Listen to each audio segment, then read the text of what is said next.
Hello and welcome back. In this lecture, we're going to continue with our discussion on the exponential and logarithmic function, finish this discussion, and then move on to the next one, which is basic quadratic polynomials and quadratic functions. Okay, so let's start from question 23. Find a natural number n. So n is basically a positive integer.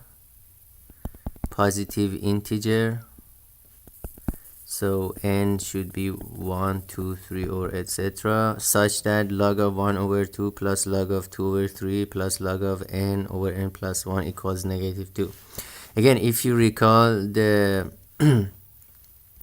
the summation log of x in base a plus log of y in base a was equal to log of xy in base a.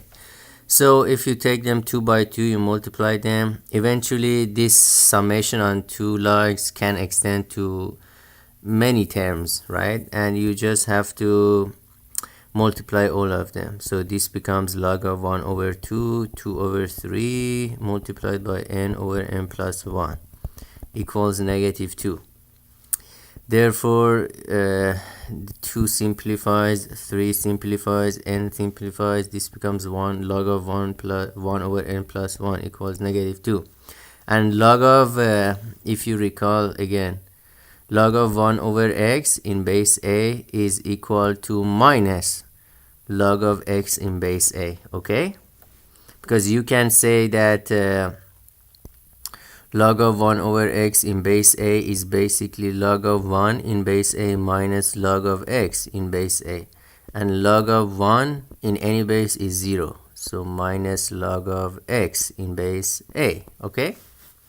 So therefore this becomes log of n plus 1. Log of n plus 1 is equal to 2. Now I mentioned previously that when we say that log and we don't specify the base, it's usually implied that the base is the natural number e. However, if we assume that the base here is e, then n plus 1 is e to the 2. And n is irrational number. E is irrational number, so e to the 2 is irrational. Therefore, this equation doesn't have any solution for a natural or integer number n. So let's assume that the base here is actually 10. Then n plus 1 is 100, n is 99, okay? Alright, the next property is that instead of both x greater than 0 and y being positive, the condition is that x times y is positive. So we don't know their exact sign, but we do know that this x times y is positive implies either x positive and y positive, which is our previous conditions, or x negative, y negative. If this is also the case, then we can still define log of xy in base a, because remember the condition was that the input of the log function should be positive, the base should be positive, right? And the base should not be equal to 1, because if it's 1, the definition is vague, because 1 to any power is 1. Okay, therefore we are therefore if x and y both are negative, this log of xy is still defined. But then if we want to write down the sum rule, we have to write it in terms of the log of x and log of y, and x and y are both negative, so we have to use the modulus, okay? Because this guarantees that the modulus of x, or the absolute value of x, is positive and absolute value of y is positive, okay? And the same thing for the division rule. This becomes log of the absolute value of modulus of x minus log of absolute value of y, okay? So the condition is not just x positive, y positive. It could be that the x and y have the same sign. Both are positive, both are negative. Because that still guarantees that the x times y is positive and x over y is also positive. Alright, so log of a log of x to the nth power in base a is n times log of x in base a. Obviously, we know that x should be positive, okay? In general, if n is an even number, then x could also be negative, but then we have to put the absolute value here. Remember, the condition is that the input of the log function should always be positive. So log of x to power n in any base is n times log of x in that base. And just as I mentioned, if we go down, if n or m is an even integer, so if these powers m or n are even integer, then x could be negative, right? And then we have to write down these these absolute values or modulus, okay? Now let's prove this. Let's assume that the log of x to the n in base a is y. Therefore, by definition, x to the nth power is a to the y. And we know that the both sides of an equality, we can raise it to any power. So let's raise it to power 1 over n, assuming that x is positive. Then on the left side, we get x. On the right side, we get a to the y raised to 1 over n. And again, the law of powers is that they just multiply 1 over n y.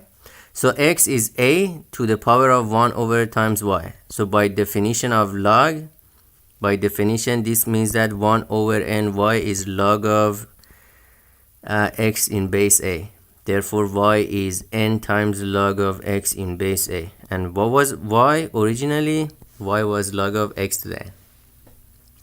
Now the same thing, the other property is that what happens if we raise the base to some power. So remember, in the log of x to the n, we raised x to nth power.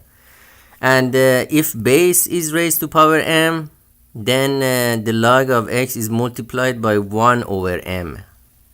If the input x is raised to n, and then the log is multiplied by n. Basically, if I write it down, the power of the input comes right outside, the power of the base comes as an inverse. Okay? And again, if m is positive integer or even integer, then base can be negative, but we have to use the absolute value. Alright, so question 24, which is a little bit difficult, but we will get to the trigonometric functions, cosine and sine. So if you don't understand it right away, then yeah, we can get back to this when we review the basic trigonometric functions.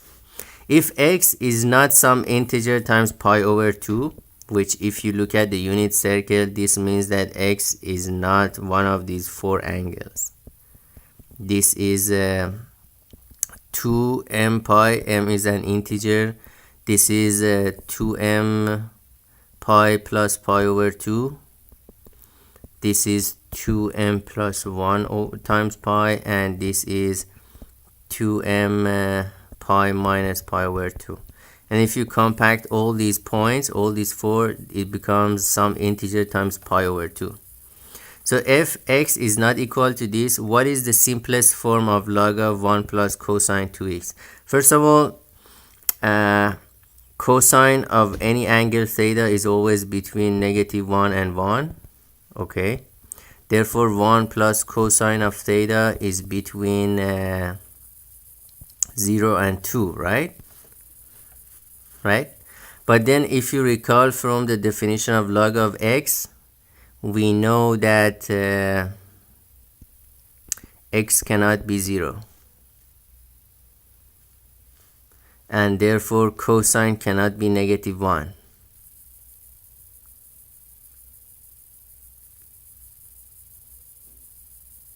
Cosine of x, cosine of theta, okay? So if it cannot be -1, the negative of cosine happens here. And therefore that excludes some of the values for x, okay? Now there's an identity which says that 1 plus cosine of any angle is twice the cosine squared of half of that angle. We'll get to this identity, but let's just assume that we know this identity. Then if I replace theta by 2x, I get that 1 plus cosine of 2x is 2 cosine squared of x. And then if take the log of this, 1 plus cosine 2x, I can apply the multiplication rule and the power rule. Then log of 2 comes out plus log of cosine squared of x, which is log of 2 plus 2 log of the absolute value of cosine, because cosine can be positive or negative. So the choice 4 is correct. Okay, log of 2 plus 2 log of the magnitude or the absolute value of cosine. All right, the identity. If we know that a raised to power x, if it's equal to a raised to power y, and then the powers or the exponents should be identical. The same thing with log, because remember log was the inverse of the powers, right? So if log of x in base a is equal to the log of y in the same base, remember the base should be the same, and then the arguments x and y are identically equal. Okay, how many solutions does this equation have? Log of x in base 2/3 x plus log of x minus 1 in base 2/3 x is equal to log of 2/3 x2 plus this weird log inverse to power of -1. Okay, now this is kind of a scary equation, but let's simplify it. From the sum rule, we know that on the left hand side becomes log of x times x minus 1 in base 2/3 x. Okay, and then this one, the first term on the right side, has the same base, so bring it on the left side, it becomes a negative term, and then we use the division rule, so x times x minus 1 divided by 2. Okay, and this becomes the log of this whole thing inverse, which is 1 over log of 2/3 x x minus 3 over 4. And if we multiply this, if you recall the transitive rule of the log, it becomes if you remember, log of x in base a, log of a in base b is equal to log of x in base b, if the base repeats itself in the argument of another log. Therefore, if we multiply these, we get that log of x minus 1 divided by 2 in base x minus 3 over 4. This should be equal to 1. Okay, but this implies that x times x minus 1 over 2 is x minus 3 over 4 raised to power 1. So x times x minus 1, which is x squared minus x, is equal to x minus 3 over 2. Okay, and eventually we can solve this. Let's solve it. X2 minus 3x is minus 3 over 2. Therefore, let's make it a complete square. 3 over 2 squared is 9 over 4 minus 3 over 2. So if we continue, x minus 3 over 2 squared is equal to 3 over 4.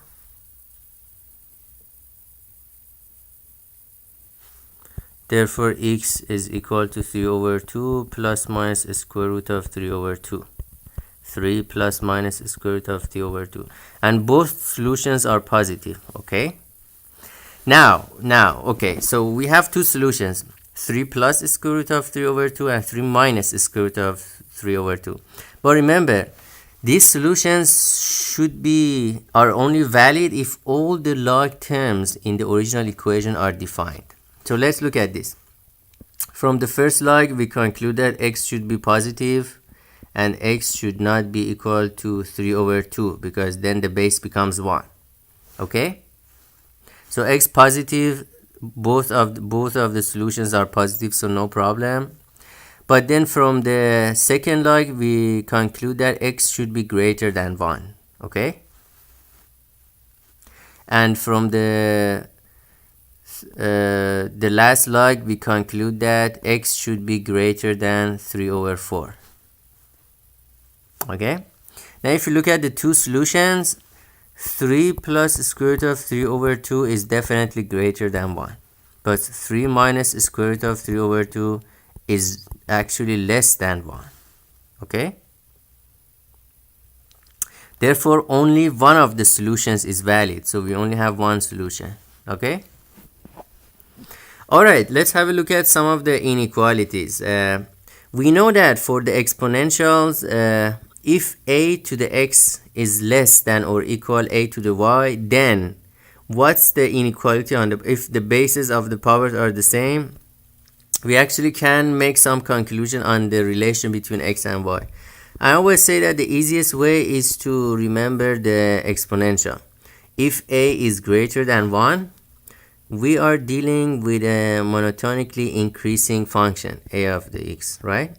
If it's increasing, if x is here, y is here, ax, if ax is less than or equal to ay, that concludes that x is less than y. Okay, so this is this case. Now the other case is that if a is between 0 and 1, remember the negative base is not valid because we don't know how to define it.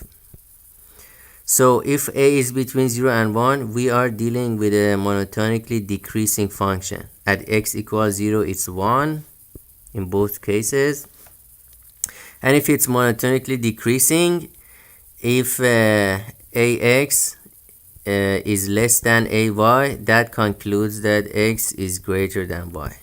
Okay, so if the function a of x is monolithically decreasing, the inequality becomes a reverse for the powers. So the same thing with log. If log of x in base a is less than or equal the log of y in base a, then x is less than or equal to y if a is between 1 and infinity. And again, the reason is that if a is greater than 1, then log of x in base a becomes monotonically increasing. And I always recommend that the best way to memorize this is to memorize the picture or the plot of the function. Log of x in base a when a is greater than 1. Okay? At x equal 1, we know that the value of the log should be 0, and it should be monotonically increasing. On the other hand, if a is between 0 and 1, we end up with something like this. Log of x in base a, and at x equal 1 is 0 and it's monotonically decreasing. Okay, what is the solution for this inequality? Log of 4 over x plus 3 in base 1 over 2 is greater than log of 2 minus x in base 1 over 2. First of all, remember both logs on each side should be defined. So 4 over x plus 3 should be greater than 0, and 2 minus x also should be greater than to 0. Therefore x should be less than 1, x should be less than 2, right? These are the two conditions that should be simultaneously satisfied, and we conclude that x should be less than 1. Okay, this is the necessary condition, otherwise one of the logs is not defined. Okay, actually I think I made a mistake here. 4 over x plus 3 is positive, therefore x plus 3 is positive, and 2 minus x is positive, so x is less than 2. Therefore x should be should be greater than -3 and less than 2. This is the valid range for the x. Okay, so that both logs are defined. And then I always try to change the base to a number greater than 1, because it's always easier to remember that for a number greater than 1, for the base, the log is monotonically increasing. So the direction of the inequality stays the same. 1 over 2 is to the negative 1 power. And remember, the negative 1 power comes out of the log. And if we multiply both sides by negative 1, we end up with log of 4 over x plus 3 in base 2 should be less than log of 2 minus x in base 2. Remember, if you multiply both sides of an inequality by negative sign, the direction of the inequality changes. So now the base is 2, it's greater than 1, and therefore the inequality goes on the argument 4 over x plus 3 is less than 2 minus x. Okay? And therefore the inequality becomes x plus 3, 2 minus x is greater than 4. Now this is a quadratic inequality. We will get to how to solve these, but right now I'll just walk you through the solution. Is that first of all, we have to decompose this whole inequality, which is quadratic, in terms of the roots of the quadratic function. Alright, let's multiply by negative 1, x plus 3, x minus 2 less than minus 4, and then let's bring everything to the left side. X squared plus x minus 6 plus 4 is minus 2 less than 0. Now this quadratic polynomial obviously has a x minus 1 and x plus 2 factors, right? One root is 1, one root is negative 2. You can easily verify that. So if I plot it 1, negative 2, okay, it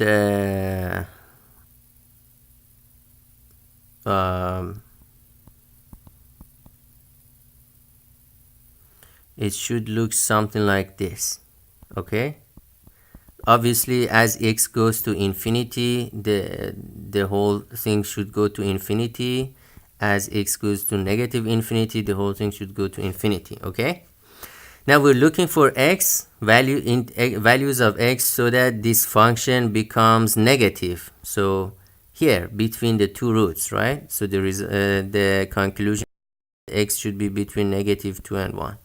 We will generalize this later on, but right now, just by plotting the function and making some rational conclusions on how the function should look like, we can immediately say what is the solution of this inequality. Okay, all right, so we concluded that x should be between negative 2 and 1, but remember we also had the initial condition on the x, so that both logs are defined.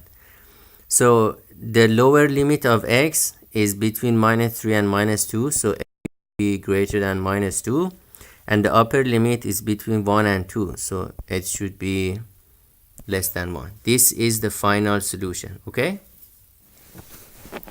all right, determining the sign of logarithm. Log of x in base a has two parameters, a and x, right? Again, remember, a is base, a should be positive, should be unequal to 1. The base cannot be 1, and x should be positive. So these conditions should hold so that we can define log of x in base a.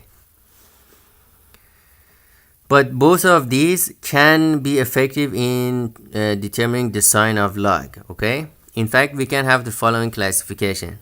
Again, you don't need to actually memorize this. You can just remember the shape of the functions.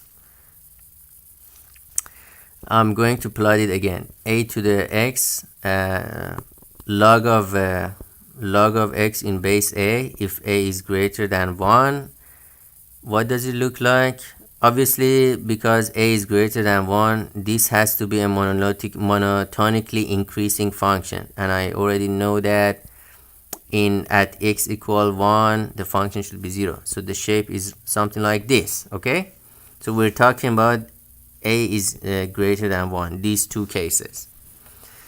And the important point is x equals 1, which is when the log is 0 and the log changes sign from negative to positive, okay? So you can immediately see how these two inequalities can be determined, right? The sign of log of xa. So if a is greater than 1, by looking at the plot, we see that if x is greater than 1, the log should be positive, and if x is between 0 and 1, the log should be negative. Okay? Now the other case is when log of x in base a when the a is between 0 and 1. In that case, the shape of the function is something like this. At x equals 1, log is 0. For x between 0 and 1, the log is above the x-axis, so it's positive. For x between between 1 and infinity, the log is below the x-axis, so log is negative, okay? Alright, determine the sign of each log. Log of 3 in base 5 obviously is positive because the base is greater than 1 and the argument is also greater than 1.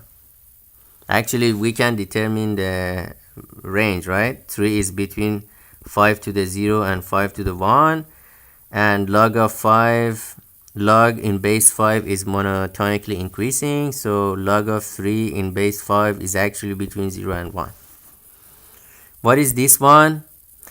Again, I always prefer to change the base into a number greater than 1. So I write this 225 to the power of negative 1, and negative 1 comes out. This is log of 0.01 to the base of 225.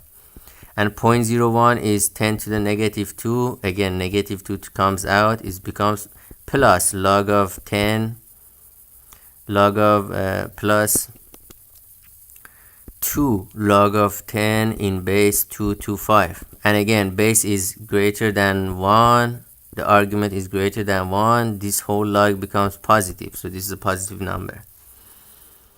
What is log of 1 over x2 plus 1 in base x2 plus 10?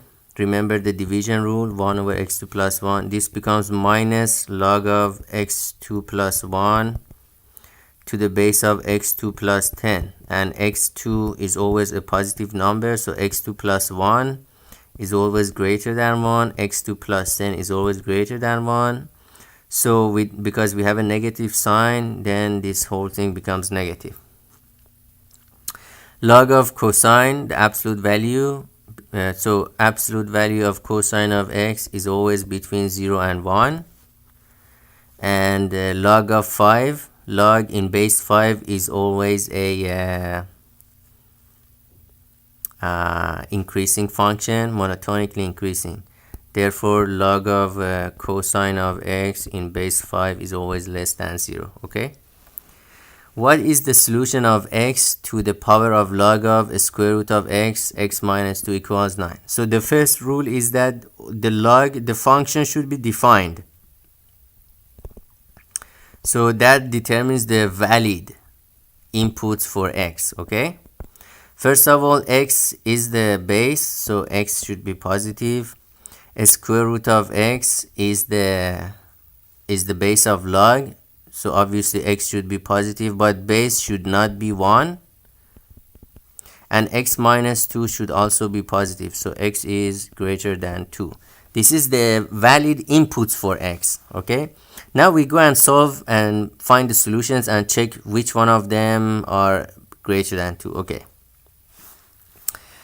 How